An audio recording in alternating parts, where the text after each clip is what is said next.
জোহরের নামাজের প্রথম 4 রাকাত সুন্নত এবং শেষে 2 রাকাত সুন্নত এবং নফল, টোটাল 12 রাকাত ফরজ নামাজ সহ আদায় করবেন।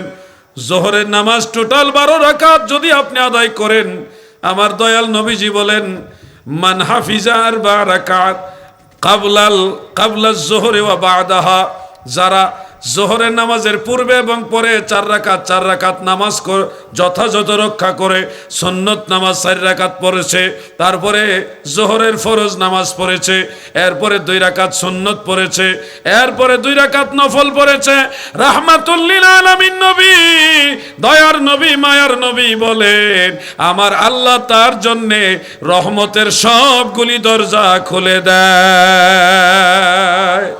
ফতিহাত লাহু আবওয়াবুর রাহমা, তার জন্য রহমতের দরজাগুলি খুলে দেয়। আপনার জন্য যদি আল্লাহর রহমতের দরজা খোলা হয়, আপনার উপর আর বালা মুসিবত থাকবে না, অভাব অনটন থাকবে না, রোগ বেমার হবে না। আল্লাহ তাআলা অল্পের মধ্যেই মুসিবত দূর করে দিবে। সাহায্য করার মালিক কে? বলেন না কে? এই জন্য আপনাদের চেষ্টা করতে হবে। জোহরের নামাজ টোটাল 12 রাকাত।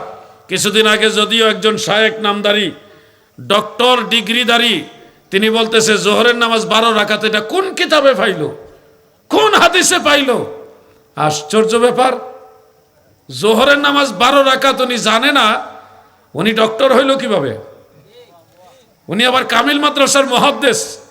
আমার তো মনে হয় না উনি অরিজিনাল মুহাদ্দিস। ঝামেলা আছে, কি ঝামেলা আছে না? সিহাসিত্তার অন্যতম কিতাব ইবনে মাজাহ শরীফে, সুনান ইবনে মাজাহ শরীফের মধ্যে উল্লেখ, আল্লাহর নবী নিজেই জোহরের নামাজ মোট 12 রাকাত পড়েছে। প্রথম 4 রাকাত সুন্নত, তারপরে 4 রাকাত ফরজ, এই গেল 8 রাকাত, এরপরে 2 রাকাত সুন্নত, এরপরে 2 রাকাত নফল, এই হইল 12 রাকাত।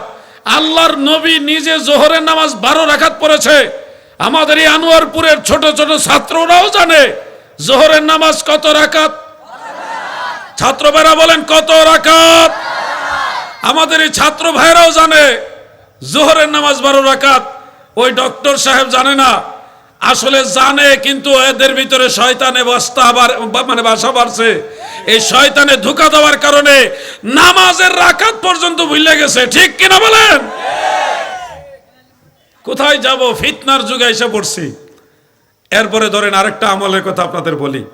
আমি নিয়মিত এই আমলগুলি মানুষের কাছে তুলে ধরতেছি, কারণ আমলের অভাব, ওয়াজের অভাব না,